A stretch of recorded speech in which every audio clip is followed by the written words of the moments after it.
गुरुर्ब्रह्मा गुरुर्विष्णू गुरुर्देव महेश्वरा गुरु साक्षात परब्रह्म तस्मै श्री गुरुवे नमः। सद्गुरुनाथ महाराज की जय। अलंकापुरी पुण्यभूमी पवित्र तिथे नांदतो श्री ज्ञानराजा सुपात्र कया आठविता महापुण्य राशी।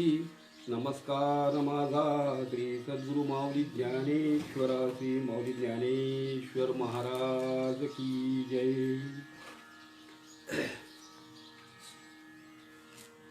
पवित्र सोवळी हा पवित्र सोवळी एकतेची भूमंडळी एकतेची भूमंडळी।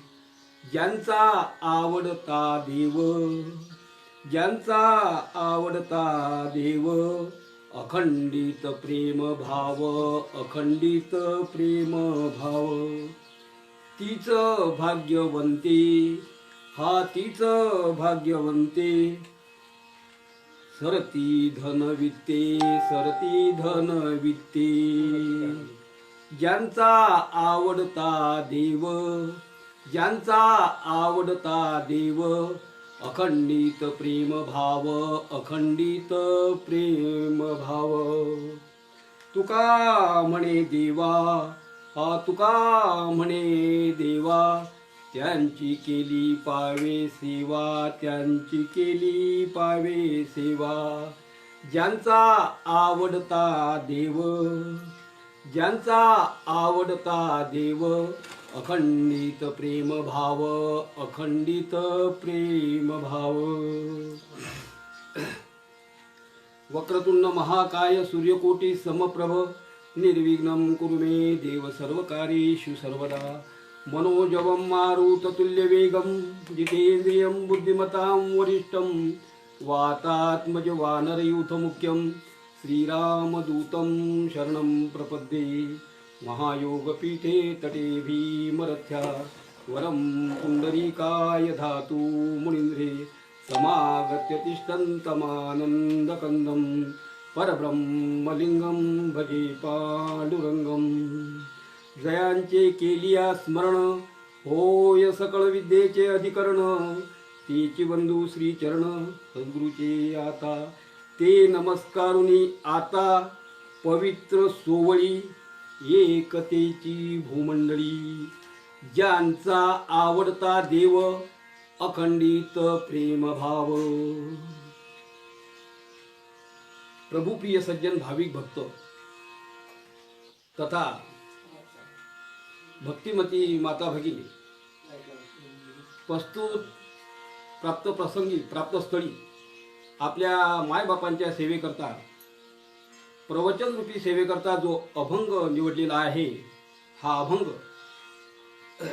वैराग्याचे मूर्तिमंत पुतळे की ज्यांना शिवाजी महाराजांनी नजराना पाठवावा आणि तो त्यांनी परत करावा एवढं वैराग्य ज्यांच्या अंगी बिंबलेलं आहे। संतमान्य संत देवमान्य संत लोकमान्य संत देहूनिवासी आणि प्रातस्मरणीय तुकारामजी महाराज यांचा 4 चरणाचा अभंग आपल्या मायबापांच्या सेवेकरता या ठिकाणी निवडण्यात आलेला आहे। प्रस्तुत अभंगाची रूपरेषा सांगताना महाराज या ठिकाणी वर्णन करतात पवित्र सोवळी म्हणजे जे पवित्रही आहेत आणि सोवळी देखील आहेत। सोवळी म्हणजे अशी की ज्यांना कशाचाही कलंक त्यांच्या उभ्या आयुष्यभर लागलेला नाही। आणि हे असं असताना एकतेची भूमंडळी चकारात्मक भाषा या ठिकाणी महाराजांनी वापरलेली आहे। आणि ती चकारात्मक भाषा वापरताना महाराज जोर देतात की तेच असे आहेत या जगामध्ये अखंड सृष्टीमध्ये संत हे एकच असे आहेत की ते पवित्र आहेत सोज्वळ आहेत सोवळे आहेत। म्हणजे दुसरं कुणीही तसं नाही। या प्रस्तुत अभंगामध्ये महाराजांनी चकारात्मक भाषेची या ठिकाणी या अभंगात विरुक्ती केलेली आहे। आणि काय असतं त्यांचं, त्या संत लोकांचं? ज्यांचा आवडता देव अखंडित प्रेम भाव, असा विशेष नाही, त्या गोष्टीला खंडना नाही, नेहमी त्यांच्या ध्यानी मनी स्वप्नी अखंडित असा देवच त्यांच्या अंतःकरणात भरलेला आहे. आणि त्या देवाच्या व्यतिरिक्त इतर काही त्यांना आवडत देखील नाही, इतका देव त्यांचा आवडता झालेला आहे. आणि त्याच्यानंतर त्यांनाच भाग्यवंत म्हटलं. महाराजांनी त्यांनाच भाग्यवंताची उपमा दिलेली आहे की तेची, पुन्हा आणखी सकारात्मक भाषा वापरली आहे महाराजांनी तिसऱ्या चरणामध्ये, की तेची भाग्यवंत सरते धनवित्ते. म्हणजे त्यांच्या जवळचं जे धन आहे, जे वित्त आहे, जे भांडवल आहे, ते कधीही न संपणारं असं अखंडित असं भांडवल, ज्ञानाचा कोश, दयेचा सागर असणारे असे ते संत, हे सर्व त्यांच्या अंगी आहे. आणि शेवटच्या चरणात तुकाराम महाराज म्हणतात की त्या संतांची सेवा करा. कारण मोक्षाचा मार्ग तुम्हाला जर हवा असेल तर अगोदर तुम्हाला या संतांचं सहकार्य घ्यावं लागेल, संतांना शरण जावं लागेल, आणि तेव्हाच तुम्हाला पुढे मोक्षाची प्राप्ती, परमेश्वराची प्राप्ती होईल. असा या अभंगाचा थोडक्यात मराठी भाषेत अर्थ तुम्हासमोर प्रस्तुत केला. थोडक्यात कार्यक्रमाचा परिहार असा आहे की 18 मार्चला माझं कीर्तन चालू होतं गजानन महाराज संस्थान थळ येथे.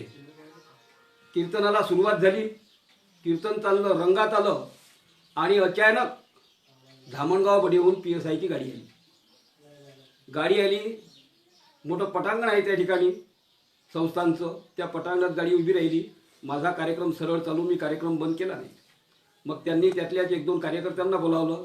ते कार्यकर्ते माझ्याकडे आले आणि त्यांनी मला सांगितलं की महाराज, आपलं कीर्तन बंद करावं लागते.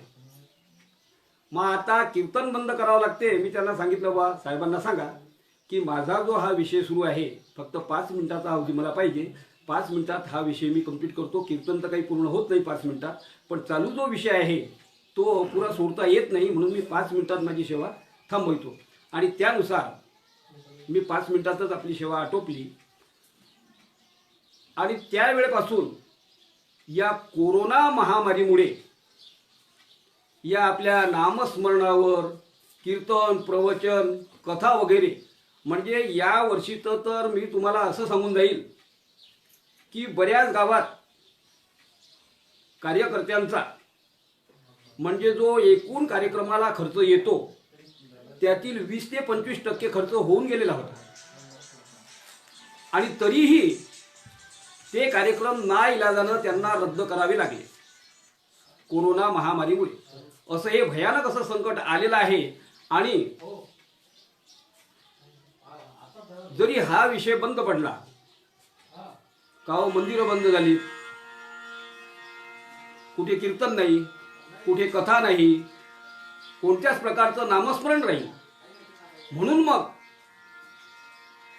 हा संतांचा जो महिमा आहे, या संत संप्रदायाचा प्रचार प्रसार व्हावा आणि जे नामस्मरण आपलं चालू आहे त्याला खंडना न पडावी, या हेतूने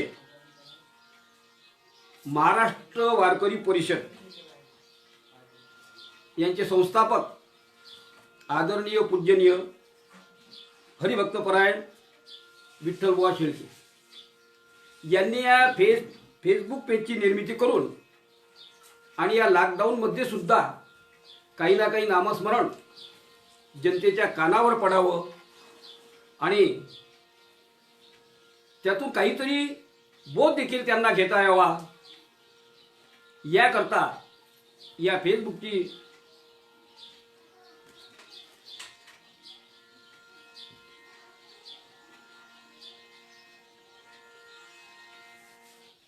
हे फार मोठं कार्य असं त्यांनी केलं. पुंडलिका वरदे विठ्ठल श्री ज्ञानदेव तुकाराम पंढरीनाथ भगवान की जय. माऊली ज्ञानेश्वर महाराज की जय. जगद्गुरु तुकाराम महाराज की जय. आदिशक्ती मुक्ताबाई की जय. छत्रपती शिवाजी महाराज की जय. धर्मवीर संभाजी महाराज की जय. सब संतन की जय. आणि मग यातून काहीतरी प्रबोधन व्हावं आणि नामस्मरण हे सर्व जनतेच्या कानावर पडावं या माध्यमातून त्यांनी ही एक संधी या ठिकाणी उपलब्ध करून दिलेली आहे. आणि त्या संधीचं त्यांचं सोनं व्हावं म्हणजे महाराष्ट्र वारकरी परिषदचे ते संस्थापक आहेत आणि त्यांचे संयोजक हरिभक्तपरायण प्रसिद्ध असे भागवतकार आमचे शुभचिंतक आमचे हितचिंतक हरिभक्तपरायण उखाजी महाराज यांनी त्या ठिकाणी त्यांना ही त्यांच्या प्रेरणेतून आणि या कार्यक्रमाचं हे संयोजक त्यांनी या ठिकाणी केलेलं आहे. आणि त्यांच्याच माध्यमातून आजची ही सेवा या ठिकाणी मला मिळालेली आहे. तर सर्वप्रथम मुक्ताई संस्थांनं या फेसबुकची निर्मिती केली. धुपेश्वर संस्थांमधून या फेसबुकची निर्मिती झाली. आणखी बऱ्याच संस्थानामधून बऱ्याच ठिकाणाहून या फेसबुकची निर्मिती याकरता झाली. किंवा जसं हा जो आपला वारकरी संप्रदाय पंथ जो आहे याला कुठेतरी काहीतरी खतपाणी मिळावं आणि अजिबात या लॉकडाऊनमध्ये बंद न राहता त्याचं काहीतरी कोण्याही परिस्थितीत कोण्याही मार्गानं कोणत्याही मार्गाचा अवलंब करून आणि ही परिस्थिती जनतेसमोर यावी, जनतेला याचं भान व्हावं किंवा कोणीही रूपानं काय होईना पण आपलं नामस्मरण वगैरे या ठिकाणी चालू राहील. तरी या संस्थापकांना संयोजकांना शतशः प्रणाम. विचार असा आहे महाराज, कोणत्याही वस्तूची निर्मिती जी होत असते त्याला दोन बाजू असतात. जसे नाण्याच्या दोन बाजू आहेत तसं प्रत्येक वस्तूच्या ह्या दोन बाजू असतात. मग आता त्या वस्तूचा वापर कसा करायचा हे आपल्यावर अवलंबून आहे. चांगल्या रीतीने वापर करायचा, चांगल्याही रीतीचा वापर त्यात केला जातो. आता या फेसबुक पेजद्वारे या मोबाईलच्या याच्याहून आता असं झालेलं आहे, लहान मुलांचा अभ्यासाचा वेळ पण त्यात ते नेहमी गेमच खेळत बसतात आणखी दुसरं काही. तर त्याच्याऐवजी हा या फेसबुकच्या माध्यमातून जो या मोबाईलमुळे हा एक फायदा झाला म्हणजे ही आहे काय आहे वापरण्याची रीत आहे. तुम्ही वाटेल तसा वापर त्या वस्तूचा करू शकता. मग तुम्ही चांगल्या दृष्टीनं करा किंवा वाईट मार्गाने करा. काय घ्यायचं, घेण्यासारख्या पुष्कळ वस्तू असतात पण काय घ्यायचं हे आपल्यावर घेणारावर अवलंबून असते. आणि त्याच्याकरता तशी बुद्धी तशी मती त्या माणसाची निर्माण व्हायला पाहिजे. नाहीतर बघा, एक माऊलींचं उदाहरण सांगतो तुम्हाला थोडक्यात. माऊलींनी ज्ञानेश्वरीत सांगितलेलं आहे, पाहे पा दूध पवित्र आणि गोड, पाशी त्वचेची या पदराड, ते अव्हेरून गोचिड अशुद्ध काय न सेविती. म्हणजे तो गोचिड असतो. आता वास्तविक त्या गायीच्या शरीरातलं रक्त पिण्याचं हे कठीण काम केल्यापेक्षा त्याला या गायीच्या स्तनाजवळ गेला आणि असतो तो तिथेच, त्या गायीच्या स्तनाजवळ गेला तर तो दूध देखील त्या ठिकाणी प्राशन करू शकतो. परंतु त्याला जे घ्यायचं त्याच्या बुद्धीनं तो ते दूध पवित्र जे आहे ते सोडून आणि त्या गोचिड त्या ठिकाणी त्या रक्ताचं प्राशन करतो. हा त्याचा स्वभाव. हा मनुष्याचा स्वभाव नाही. आपण दुधाचीच अपेक्षा करतो, आपण दूधच घेतो. पुन्हा एका ठिकाणी सांगतात काय वापर करायचा, का कमलकंदा आणि दर्दुरी नांदणूक एकेची घरी, परागू सेवीचे भ्रमरी येरा चिखलची उरे. म्हणजे आता पहा किती सान्निध्य आहे की त्या चिखलातून जे कमळ उगवते आणि त्या चिखलातच तो बेडूक असतो. परंतु त्याला कधीही अपेक्षा ही होत नाही की आपण या फुलामधला मकरंद सेवन करावा याचा सुगंध चाखावा अशी भावना कधीही त्याची होत नाही. वस्तू एकच आहे आणि ही भ्रमरी म्हणजे भृंगा हा लांबून येतो आणि नेमका त्या कमळामधला आणि मकरंदाचं तो सेवन करतो. तैसा हृदयामध्ये मी रामू असता सर्व सुखाचा आरामू परिभ्रांतेशी कामू विषयावर. मग आता हे माऊली सांगतात की तसा प्रत्येकाच्या हृदयामध्ये तो परमात्मा बसलेला आहे. मग आता त्याची ओळख करून घेणं हे आपल्याला नितांत आवश्यकता आहे. सर्व संतांची शिकवण तीच आहे की जो तुमच्या हृदयामध्ये रामू बसलेला आहे त्याचं स्मरण करा, त्याचं नामस्मरण करा. पण आपलं नेमकं बहुतेकांश असं उलटं होतं की आपल्याला त्याचा विसर पडून देतो आणि या विषय वासनेमध्ये आपण गुरफटलेले जातो. त्याला कारण असं आहे, एक तर लोभ. प्रत्येक मनुष्याला लोभ हा हवा आहेच. जसं पैसा आहे, पैसा महत्वाचा आहे, पण पैसा म्हणजे जीवन नाही. पैशाला किंमत जरूर द्या, पैशाची पूजा देखील जरूर करा. दिवाळीला आपण पूजन करतो लक्ष्मीचं, पैशाची पूजा देखील करा, पण एवढं नका करा. पैशाची पूजा करा पण पैशाचे गुलाम मात्र होऊ नका. कारण पैसा हा माणसाकरता आहे, माणूस पैशाकरता नाही. मग त्याच्याकरता आपली व्यवहारातली नाती गोती वगैरे जे काही आहे त्याच्याकडे विशेष लक्ष द्या आणि जास्तीत जास्त आपल्या हृदयामध्ये जो रामू बसलेला आहे माऊली सांगतात त्याचं स्मरण ठेवा. आता त्याचं स्मरण ठेवा हे सर्व संत मंडळी या ठिकाणी सांगत असतात. त्याचं स्मरण नेहमी ठेवलं गेलं पाहिजे आणि नेहमी वारंवार त्याचं स्मरण केलं गेलं पाहिजे. आणि त्या न्यायाला, त्या उद्देशाला अनुसरून ही जी एक सेवा निर्माण झालेली आहे या ठिकाणी आयोजकांनी, संस्थापकांनी ही जी सेवा करण्याची संधी माझ्यासारख्या पामरांना, आणखी इतर महाराजांना जी आता याच्यातून ही सेवेची संधी मिळेल, म्हणजे यांना किती धन्यवाद द्यावा आणि किती वेळा शतशः प्रणाम त्यांना करावा. एक आपली माणुसकी धर्म एक सांगते की असे जे चांगल्या मार्गाचं जे पालन करत असतील, ज्यांना परमेश्वर ही संत लोक अशी बुद्धी देत असतील. आता बघा, इतिहास असा आहे, माऊलींना जाऊन आज 700-750 वर्षाचा काळ झाला. तुकाराम महाराजांना जाऊन 400-500 वर्षाचा काळ झाला. छत्रपती शिवाजी महाराजांना जाऊन देखील 400-500 वर्षाचा काळ झाला. परंतु आजही त्यांचं कार्य, त्यांचं ज्ञान, त्यांची कीर्ती ही अजरामर आहे. आता का राहिली ही कीर्ती अजरामर? कारण संतांच्या 3 गोष्टी असतात. एक तर संतांचं कार्य, त्यांचं ज्ञान आणि त्यांची कीर्ती. म्हणून त्यांना या ठिकाणी 700-800 वर्ष होऊन गेले, 400-500 वर्ष होऊन गेले, तरीही त्यांची कीर्ती, त्यांचं ज्ञान या ठिकाणी अमर आहे. म्हणून महाराजांनी त्यांना या अभंगात सुरुवातीला पवित्र हा शब्द वापरलेला आहे संतांचा.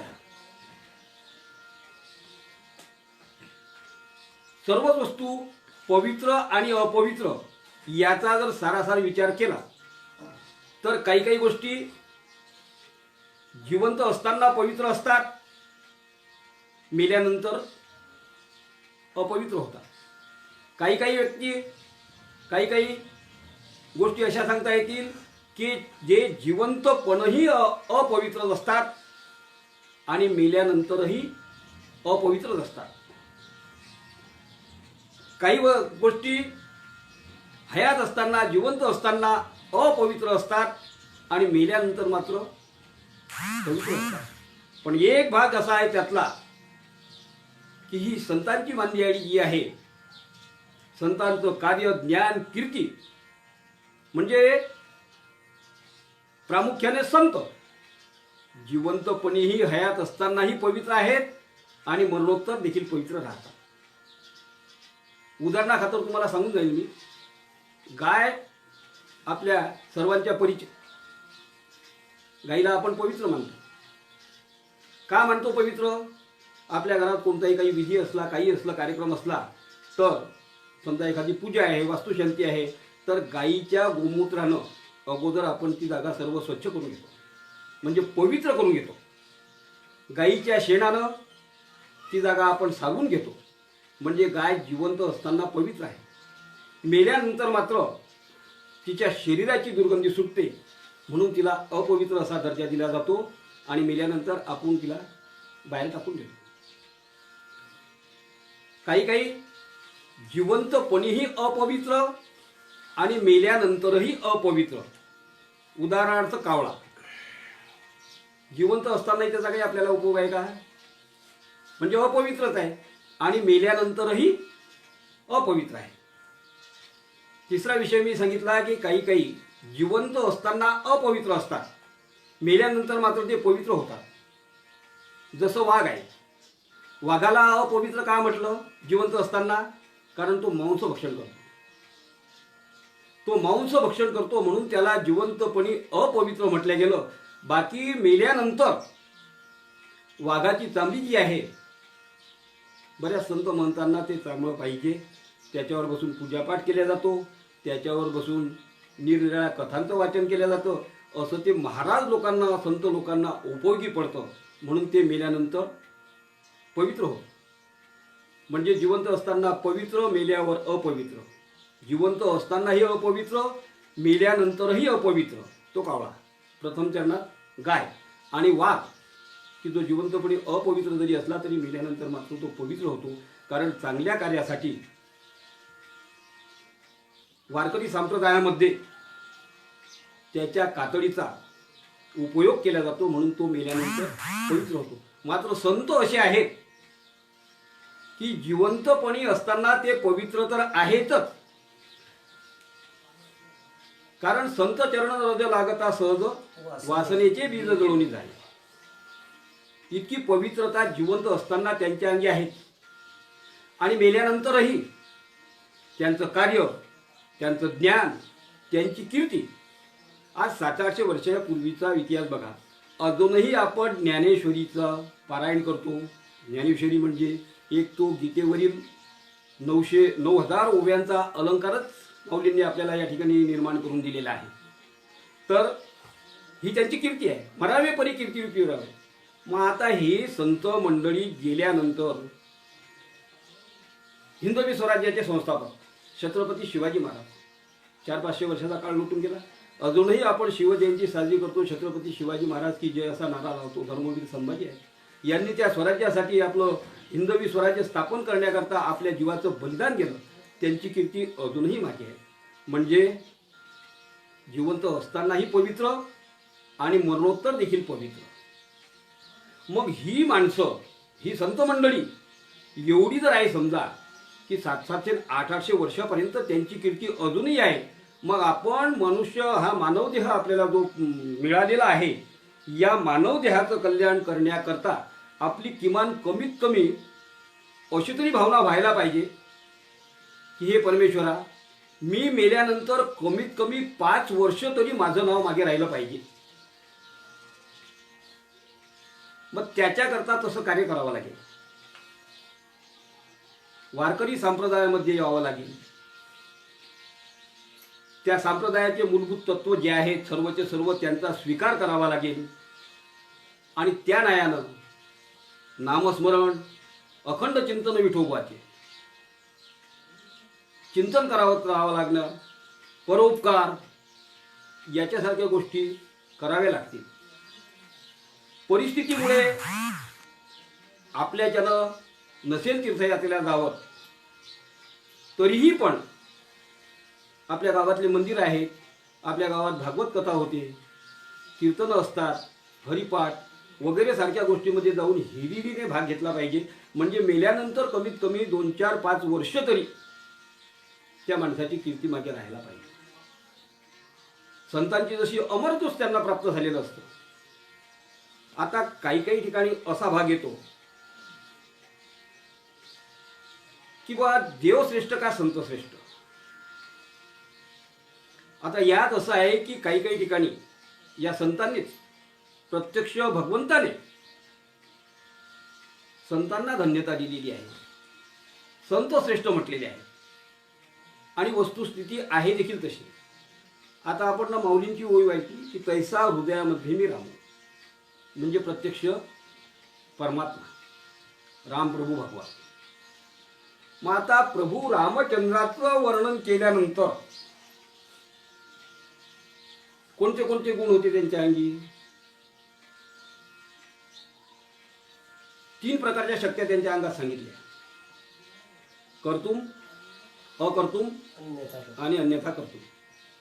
ह्या 3 शक्त्या परमेश्वराच्या अंगी ओतपोत भरलेल्या आहेत. प्रभू रामचंद्राचं उदाहरण जर द्यायचं झालं तर त्यांनी आपल्या पदस्पर्शानं शिळा होती मनुष्य झाली, ज्याचे चरणाचे चाली. म्हणजे शिळा असताना त्या अहिलेचा उद्धार रामाच्या फक्त पदस्पर्शाला झालं. ही झाली प्रभू रामचंद्राच्या अंगातील कर्तुम शक्ती. नंतर अकर्तुम शक्ती सांगितली. वानरा हाती लंका घेवविली म्हणे तुका. कोणाच्या हातून काम केलं? वानरांच्या हातून काम केलं. तिसरं अन्यथा कर्तुम, की ज्यांच्या नावाने, ज्यांचं नाव दगडावर लिहिल्यानंतर एवढे जड दगड असताना देखील ते पाण्यावर तरंगले. तारी ऐसे जड उदकावरी जो पाषाण, तो हा न करी काही कारेलीन व्हाना पाई. म्हणजे एवढी शक्ती प्रभू रामचंद्राच्या अंगात सांगितली. मग आता आमच्या माऊलीच्या अंगात काय कमी आहे सांगा? माऊलीची कर्तुम शक्ती म्हटलं म्हणजे गीतेवर टीका करून ज्ञानेश्वरी नावाचा अलंकार 9000 ओव्यांचा या ठिकाणी आपल्यासमोर प्रस्तुत केला. 9000 ओव्यांचा ज्ञानेश्वरी सारखा ग्रंथ, ही झाली त्यांची कर्तुम शक्ती. त्याच्यानंतर रेड्याच्या मुखातून वेद बोलविला, अकर्तुम शक्ती. आणि त्याच्याही पुढे जाऊन सांगायचं म्हटलं अन्यथा कर्तुम शक्तीमध्ये की निर्जीव भिंत चालविली. म्हणजे जे परमेश्वराच्या एवढ्या 3 शक्त्या आहेत तेवढ्या 3 शक्त्या आमच्या माऊलीच्या अंगात देखील आहेत. मूकम करोति वाचालम पंगुलंगयते गिरी यत्कृपा तमह वंदे परमानंद माधवम. जर त्या पांडुरंग परमात्म्याची कृपादृष्टी झाली तर मूकम करोति वाचालम, एखादा मुका मनुष्य ज्ञानेश्वरीचं पारायण करून दाखवेल, भागवत कथेचं रहस्य सर्वांना समजावून सांगेल, हरिपाठ काकळा आरती वगैरे सगळं म्हणून दाखवेल, तेव्हा परमेश्वराची कृपादृष्टी झाली. पंगुल अंग येते गिरी, म्हणजे एखादा दोन्ही पायानं पांगळा मनुष्य असलेला तो देखील गिरीकंदर चढून जाईल. मुकम करोति वाचालम पंगुल अंग येते गिरी यत्कृपा तमह वंदे परमानंद माधव. त्या परमेश्वर पांडुरंग परमेची भक्ती केल्यानंतर त्या मुक्याला देखील वेद बोलल्या जातील, भागवत तो सांगू शकेल. एखादा लंगडा पांगळा असला तो गिरीकंदर चढून जाईल. ही झालं परमेश्वराच्या कृपादृष्टीनं होईल. पण माझ्या माऊलीचं वर्णन काय सांगावं महाराज? म्हैसी पुत्रा मुखे बोलविणे श्रुती चालविली जड, चालविले जड बैसोनिया. नवे हा महिमा सामान्य संतांचा, हातींचा नैवेद्य मूर्तीची. एवढी पावर, एवढी ताकद, एवढी शक्ती संतांच्या अंगात आहे की परमेश्वर तरी त्याच्या कृपादृष्टीनं करून घेतो, पण सजीवालाच चेतना देऊ शकतो. लक्षात येते का माझ्या बोलायचा सारांश काय आहे? की भगवंत जो सजीव आहे, मुकम करोति वाचालम, सजीव आहे ना तो. पंगुल अंग येते गिरी, जरी पांगळा असला, आंधळा असला, मुका असला तरी तो सजीव आहे, चेतन आहे. म्हणजे त्या चेतनाच्या हातून त्यांची कृपादृष्टी झाली तर ते काही करू शकतात. परंतु माझे मायबाप संत असे आहेत की ते निर्जीवाला देखील त्याच्या हातून काही करून घेऊ शकतात. एवढी कर्तुम, अकर्तुम, अन्यथा कर्तुम ह्या सर्वच्या सर्व ताकदी आणि त्या संत मंडळीमध्ये आहेत. आणि एवढं असूनही संतांचा स्वभाव, संत उदार उदार, यश आहे, कीर्ती आहे, सर्वच त्यांच्याजवळ आहे. आणि म्हणून त्यांची कीर्ती 700-800 वर्ष या जगाचा निरूप घेऊन त्यांना झाले. सदैव वैकुंठ गमन केलं जगतवंदनीय तुकाराम महाराजांनी. काय कोणतं दुसरं उदाहरण असं सांगायला एखादं तरी? म्हणून हा वारकरी संप्रदाय अनादी सनातन, या संप्रदायाला भरभक्कम खतपाणी द्यायचं काम जर केलं असेल तर सर्व संत मंडळींनी केलेलं आहे आणि अनादी आहे.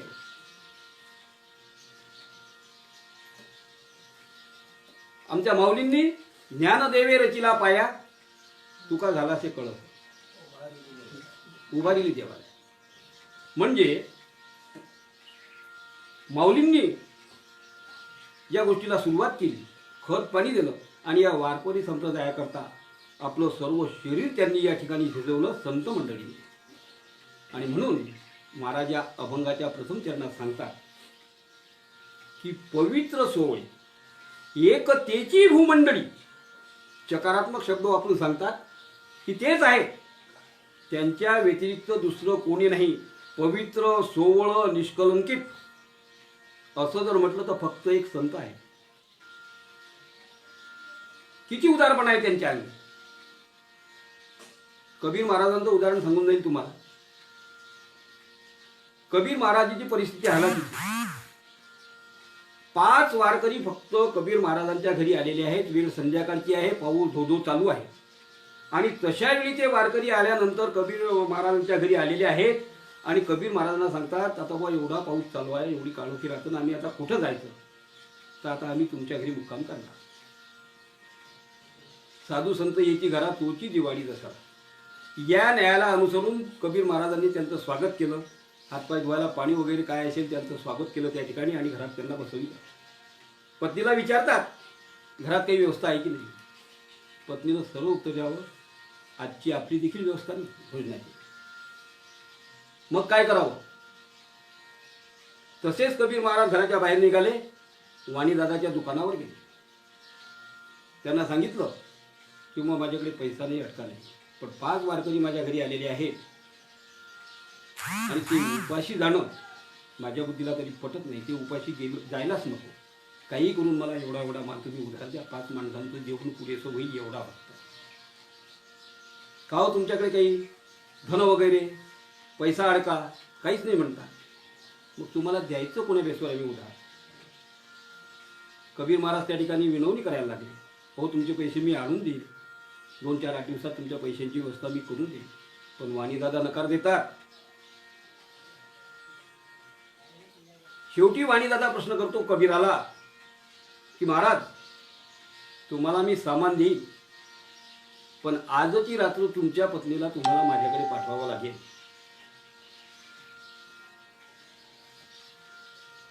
असू आले कबीर महाराजांच्या. पण वारकरी घरात बसलेले आहेत, काही हरकत नाही. तुम्ही मला सामान द्या, माझी पत्नी स्वयंपाक करेल, त्या वारकऱ्यांना मी येथे जीव घालेल, मी घरी त्यांची सेवा करीन आणि माझी पत्नी तुमची सेवा करण्याकरता येईल. काय महाराज अवतार आहे, किती उदार विचार. आताच्या जमान्यात होईल का कुणाच्या नाही धाडस. शेवटी सामान येऊन घरी आले. सामान आणल्यानंतर त्या बाईनं कबीरजींच्या पत्नीनं त्या ठिकाणी स्वयंपाक केलेला आहे.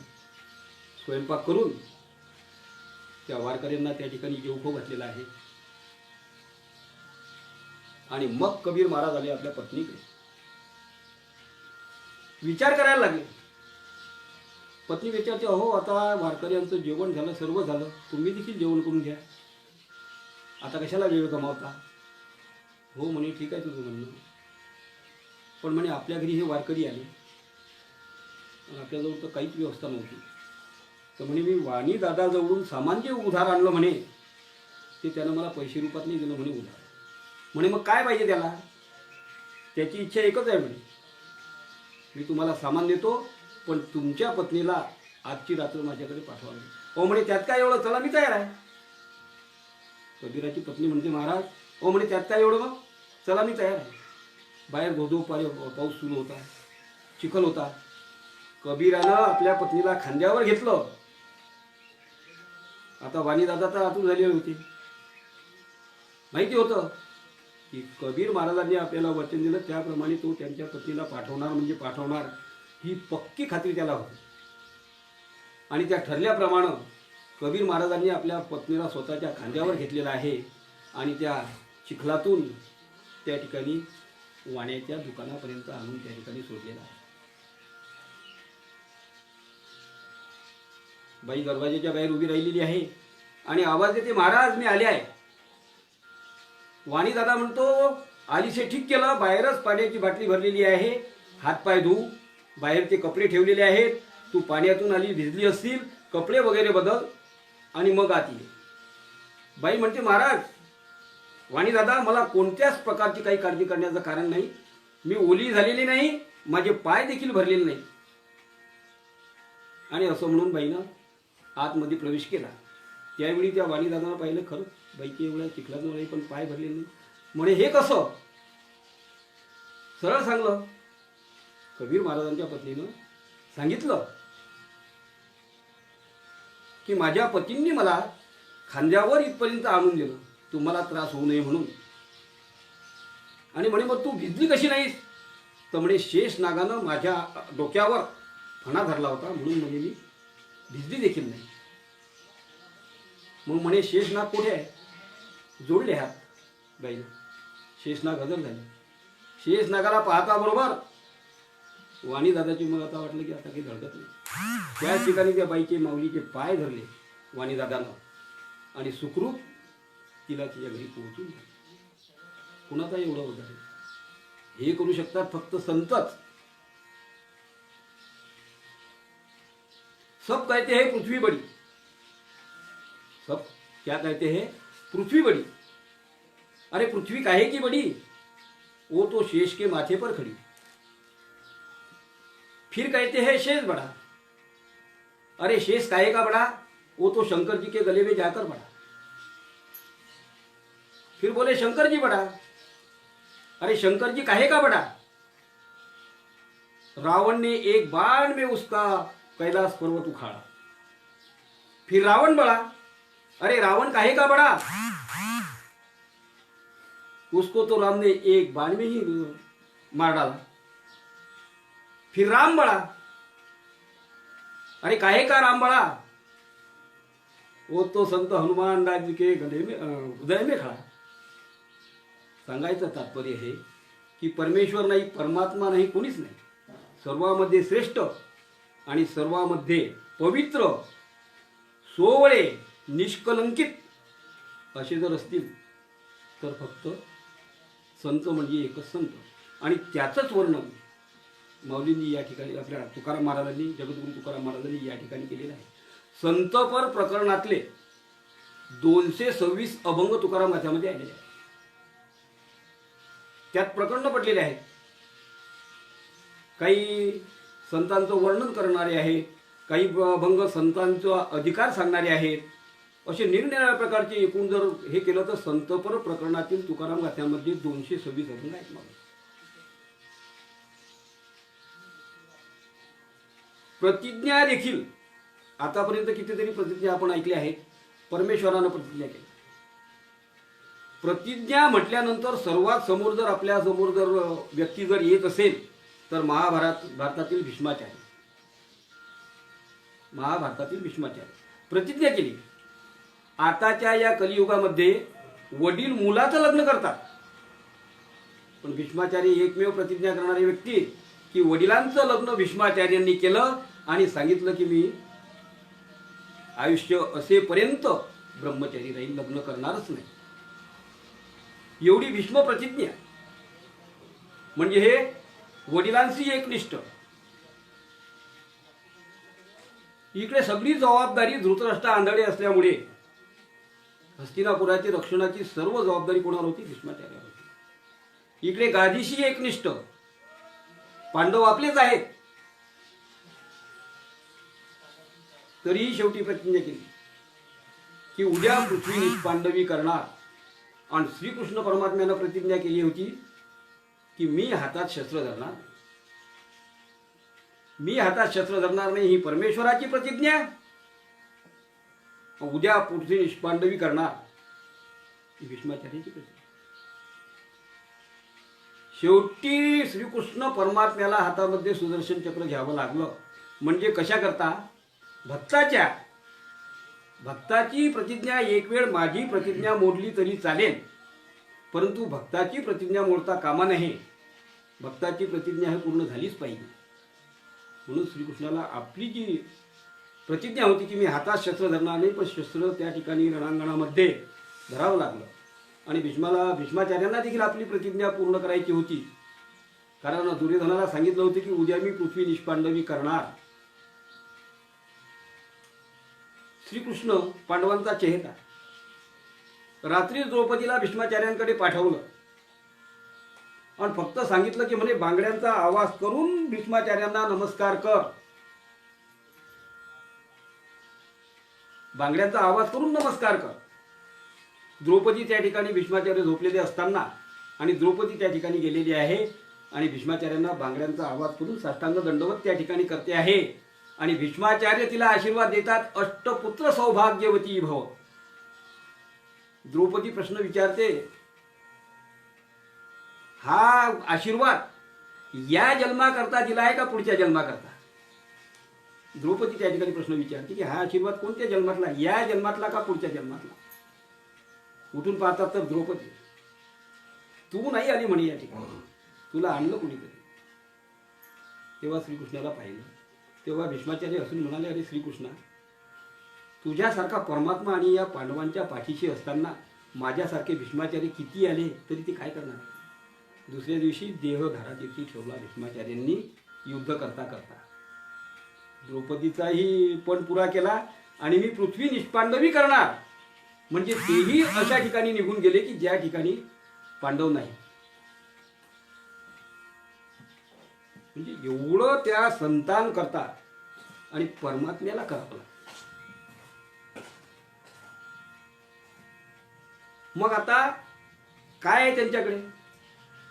का त्यांचा एवढा उदो होतो? का त्यांच्या नावाची कीर्ती राहिली?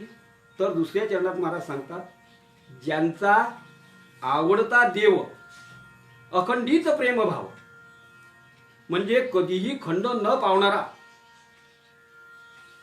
असा प्रेमभाव आणि त्या ईश्वराच्या प्रती त्यांच्या हृदयामध्ये आहे. ईश्वराबद्दल, परमेश्वराबद्दल त्यांना अतिशय कळवळा आहे. आणि हा परमेश्वर, हा भगवान परमात्मा हाच एक आवडता त्यांचा झालेला आहे. बाकी इतर विषयांशी त्यांना काही एक घेणं देणं नाही. राग, लोभ, क्रोध हे तर संतांच्या ठिकाणी अजिबात नाही. एक जण काशीला गेला. मग आता एक नियम असतो की काशीला गेल्यानंतर काहीतरी सोडावं लागतं. मग तो घरी आल्यानंतर त्याला सहज म्हणून विचारलं दुसऱ्या एका गृहस्थानं, कारण मग काशीचं दर्शन झालं, विश्वेश्वराचं चांगलं दर्शन झालं. हो म्हणे, मस्त दर्शन झालं. म्हणे बा काशीला गेल्यानंतर काहीतरी सोडावं लागतं. म्हणे हो सोडलं ना. मग म्हणे काय सोडला? म्हणे मी क्रोध सोडला. काय सोडलं? म्हणे हो क्रोध सोडला. म्हणे तिसऱ्यांदा विचारलं, हो म्हणे काय सोडलं? हो म्हणे क्रोध सोडला. चौथ्यांदा विचारलं, काय सोडला? हो म्हणे क्रोध सोडला ना. किती वेळा सांगायचं हो तुम्हाला? पाचव्यानं तेच विचारलं. मग आता पाचव्यानं केवढ्या जोरात बोलला असेल तो? का म्हणे तुम्ही म्हणता क्रोध सोडला? क्रोध तर तुम्ही सोबतच घेऊन आलेला. क्रोध सोडणं याला नाही म्हणत. म्हणे मंबाजी बुवांनी तुकाराम महाराजांना काट्याच्या काढीनं चांगलं बदललं. अंगात काटे घुसले सर्वांगात तुकाराम महाराजांच्या. रात्री तुकाराम महाराज कीर्तनाला उभे राहिले आणि त्या ठिकाणी पाहिलं की श्रोता वर्गामध्ये मंबाजी बुवा दिसत नाही. कीर्तन थोडं स्थगित ठेवलं आणि मंबाजी बुवाच्या घरी गेले. का हो महाराज, तुम्ही मला खूप मारलं, तुमचे हातपाय दुखत असतील, जरा चेपून देऊ का, जरा तुमची मालिश करून देऊ का? काय होता ते मला? किती वर्णावा? संत महिमा वर्णू किती. निर्जीव चालविली.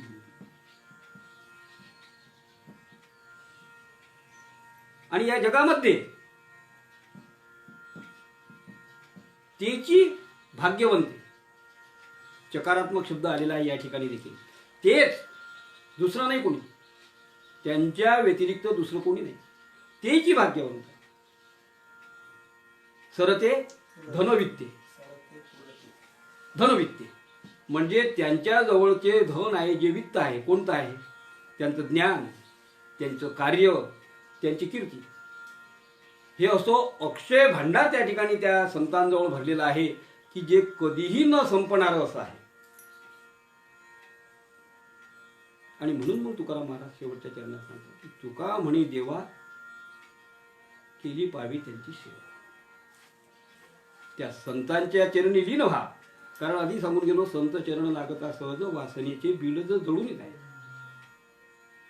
आणि त्याच्याकरता काय पाहिजे? प्रेमभाव पाहिजे. जसा अखंडित संतांच्या अंगी प्रेमभाव आहे तसा प्रेम भाव पाहिजे. म्हणजे थोडक्यात सांगता येईल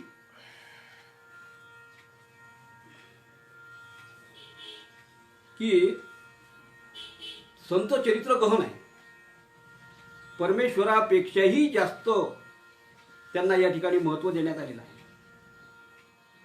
म्हणजे कोणत्याच बाबतीत.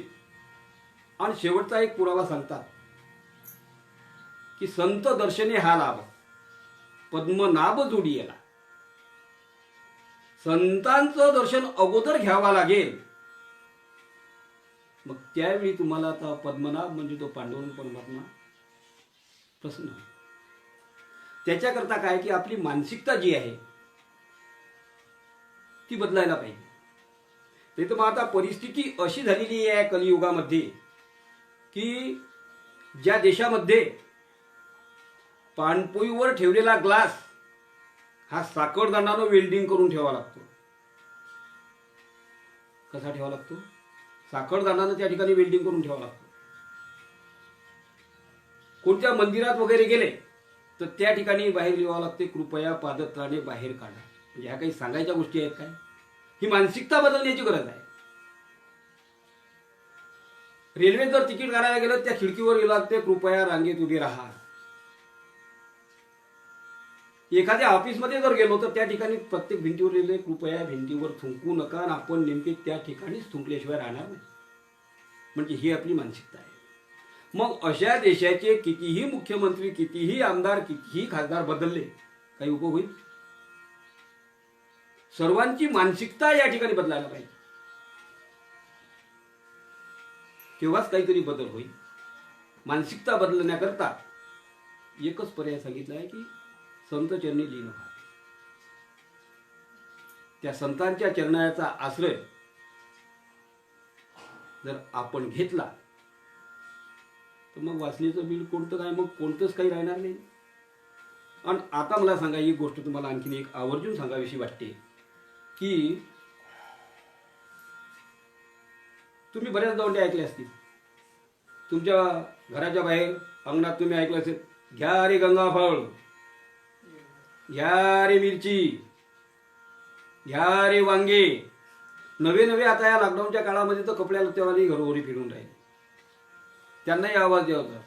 शूद्रामधलं शूद्र म्हणजे लोहा लोखंड, त्याच्याकरताही बाहेरून तुम्हाला आवाज ऐकू येईल. पण असं कधी ऐकू आला का, घ्या रे दारू? पडलं या गोष्टीचं कधी काम? ऐकलं काय? कानावर आलं का कधी? तिथे रांगाच्या रांगा लागलेल्या असतात. एक दिवसचा अनुभव सांगतो माझा. आम्ही गेलो एका गावाला. आता आम्हाला ज्या माणसाची काम होतं तो माणूस त्या देशी दारूच्या दुकानावरचा 4 व्हीलरवरला ड्रायव्हर. गर्दी भयानक होती, दुकानात गर्दी भयानक होती. मग आता त्याचा जो गडी होता त्या ठिकाणी बसलेला, आता या लॉकडाऊनमध्ये ते सॅनिटायझर त्याच्या हाताला लावायचं, दारू घेणाराच्या आकार आहे, तुझ्या तोंडाला व्यवस्थित मास्क लावलेला आहे की नाही, रुमालानं तोंड बरोबर बांधलेला आहे की नाही. तर तो गडी त्याचा जो होता तो जेवण करण्याकरता गेला आणि त्याच्या जागेवर या ड्रायव्हरला बसावं लागलं. 3 तास त्या ठिकाणी त्याची वाट पाहत ताटकळत आम्ही उभे राहिलो. तो 3 तासही जेवण करून आला नाही, त्याला दुसरंच काही काम निघालं तितके ना. हा 3 तासही त्या ठिकाणी असा अडकून पडला. आणि पहा, एवढी त्या ठिकाणी नम्रता घेतात, एवढी नम्रता त्या ठिकाणी घेतात. तो सांगेन त्याप्रमाणे, 3 फूट अंतर ठेवा. तेवढंच अंतर बरोबर एका लाईनमध्ये उभे राहा. एवढं शिस्तीमध्ये की एखाद्या मंदिरातही तेवढी शिस्त पाहायला मिळणार नाही. मंदिरात जर 4 माणसं पुढे उभे असले तर हा म्हणजे का आता मी दर्शन घेणं, का बाई निघणं, का घरी जाईन, किंवा का मा कामाला जाईन, म्हणजे ही मानसिकता नाही. म्हणजे मानसिकता बदलायला पाहिजे. आपली भावना तशी निर्मिती व्हायला पाहिजे. हा जो या संत लोकांनी हा जो अनादी असणारा असा हा वारकरी संप्रदाय आपल्याला दाखवून दिलेला आहे. आणि ज्या आई वडिलांनी आपल्या मुलांना या वारकरी संप्रदायाची काय आहे याची जाणीव करून दिली, त्यांना हरिपाठात जायला प्रवृत्त केलं, सकाळी देवदर्शनासाठी जायचा त्यांना जर छंद लावला, आयुष्यभर त्यांना जर बालपणापासून हे जर संस्कार त्याच्या अंगावर जर रुजवले गेले तर आयुष्यभर त्याचं पाऊल वाकडं पडणार नाही. तो कमवणार जरी काही नसला तरी जे बापजात्याचं आहे ते गमावणार नाही याची गॅरंटी मी तुम्हाला देतो. वाईट संगतीत तो जाणार नाही. आणि सर्वात महत्वाचं सांगितलं की संगत म्हणजे चांगली संगत ही जीवनामध्ये खूप आवश्यक आहे. कारण चांगल्या संगतीमध्ये जर आपण राहिलो तर चांगले संस्कार, चांगले संतांचे विचार हे आपल्याला ऐकायला मिळते. आणि नाही तर मग आता वाईटाच्या संगती गेल्यानंतर मग बाकीचं काही बोलायलाच नको. वाईटाच्या संगतीत गेल्यानंतर आणखी त्याचे काय परिणाम होतात श्रुत आहे, आपण पाहतो आहे उघड्या डोळ्यांनी. तर अशा प्रकारे आपला आता 7 वाजेपर्यंतची वेळ. माझ्या अल्पशा बुद्धीनं या अभंगाचा भावार्थ थोडक्यात तुम्हाला सोटवण्याचा मी या ठिकाणी प्रयत्न केलेला आहे. जे तुम्हाला योग्य वाटत असेल ती गुरुकृपा, आणि जे या ठिकाणी तुम्हाला अयोग्य वाटत असेल किंवा अनावधानानं काही एखादा शब्द वाईट माझ्या तोंडातून निघाला असेल तो माझ्या वाणीचा दोष समजून मला या ठिकाणी सर्वांनी क्षमा करावी. आणि पुनश्च एकदा या महाराष्ट्र वारकरी परिषदचे संस्थापक जे आहेत पूज्यनीय हरिभक्तपरायण विठ्ठलबुवा शेळके संस्थापक, आणि त्याला विशेष सहकार्य करणारे संयोजक म्हणून आमचे परमस्नेही भागवतकार हरिभक्तपरायण उखाजी महाराज यांनी या ठिकाणी अशा या चांगल्या एका कामाची निर्मिती या ठिकाणी केलेली आहे. चांगला हा सर्वांच्या कानावर या माध्यमातून 2 शब्द पडावेत, नामस्मरण घडावं हा उदात्त हेतू त्यांच्या मनामध्ये आहे. आपल्या नावाचं किंवा कोणत्याही प्रकारचं यात कोणतंही काही घेणं देणं नाही. फक्त उदात्त हेतू हाच की या कोरोना महामारीमुळे जे हे आपलं चालू असलेले कार्यक्रम वगैरे सर्व बंद झाले. माझं स्वतःचं कीर्तन 18 मार्चला त्या थर्ड तुमचा झाला महाराज कार्यक्रम त्या ठिकाणी, 16ला माझा होता 18ला. तर 18 तारखेचा माझा कार्यक्रम त्या ठिकाणी स्वतः PSI येऊन म्हणजे पोलिसांनी त्या ठिकाणी माझा कार्यक्रम येऊन बंद केला. म्हणजे एवढी ही या कोरोना महामारीमुळे अशी बिकट परिस्थिती या आपल्या वारकरी संप्रदायावर आलेली आहे. अनादी पुरातन असा असणारा हा वारकरी संप्रदाय पंथ. मग आता त्याचं अजिबात काहीतरी थोडंफार सर्व जनतेच्या कानावर पडावं, आपले विचार मांडण्याची संधी, प्रबोधन करण्याची संधी सर्व कीर्तनकारांना, महाराज लोकांना, प्रवचनकारांना मिळावी या उदात्त हेतूने त्यांनी आणि या कार्यक्रमाला या ठिकाणी सुरुवात केलेली आहे. तरी पुन्हा एकदा त्यांच्याशी एकनिष्ठतेनं त्यांच्या आभार प्रदर्शन या ठिकाणी करतो आणि झालेली सेवा पांडुरंग परमात्म्याच्या चरणी अर्पण करतो आणि तुमच्यासारख्या भाग्यवान श्रोत्यांच्या चरणी अर्पण करून या ठिकाणी सखाराम महाराजांच्या, मुक्ताई मातेच्या चरणी, धोपेश्वराच्या सर्वांच्या चरणावर ही सेवा अर्पण करून या ठिकाणी माझ्या वाणीला पूर्ण विराम देतो. जय विठ्ठल, जय जय विठ्ठल, जय विठ्ठल, जय जय विठ्ठल. पुंडलिका वरदे विठ्ठल, श्री ज्ञानदेव तुकाराम. शक्ती मुक्ताबाई की जय. माऊली ज्ञानेश्वर गजानन महाराज की जय. संत सद्गुरू महाराज की जय. रूपेश्वर महाराज की जय. सब संतन की जय.